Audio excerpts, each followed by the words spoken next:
nimekuona. Leo ndo siku ya mwisho ya kukiona cha mtema kuni. Hauniwezi. Labda ujaribu leo. Maana siku nyingi sana ukiwa unanitafuta. Unasemaje mpuzi wewe? Yaani leo takuonyesha kwa nini watoto wanaita pilau wakati hali yakuwa ni wali. Kwa kitendo ulichonifanyia, leo lazima nimalizane na wewe. Leo lazima nimalizane na wewe. Mshenzi mkubwa wewe. Umenielewa? Lazima nimalizane na wewe. Njoo. Wewe kama mwanamke njoo. Labda sio mimi. Njoo jaribu kama utaweza. Wewe jinsi ya watoto ambao wanaomba keki. Oya, unajua ni nini? Hapa hatuna muda wa kupoteza. Leo tutajua nani mwanaume. Kulingana na kitendo ulichonifanyia.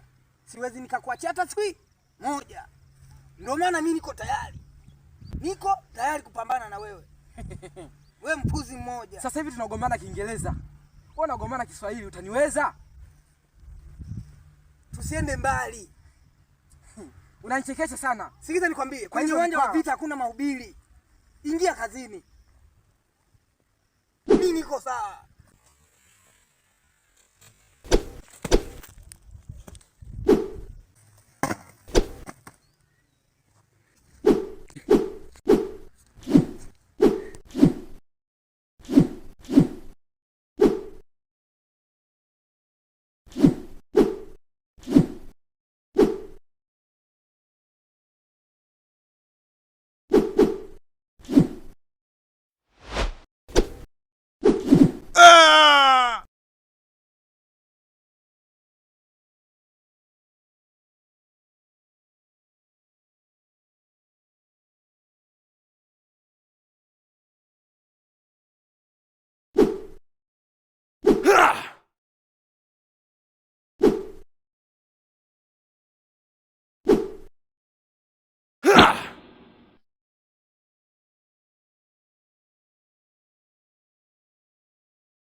Tayari? Ndio! Ndio! Ndio! Ndio! Ndio!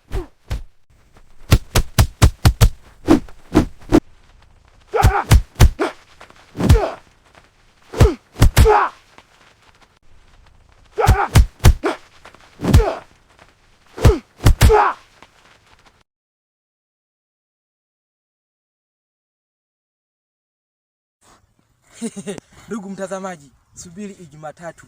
Hiki ni chuma. Kazi naendelea kama kawaida. Tuko kwenye kazi. Yalikuwa ni majivuno tu. Ila kitu kinakuja mbele. Surprise. Mtunge mkono.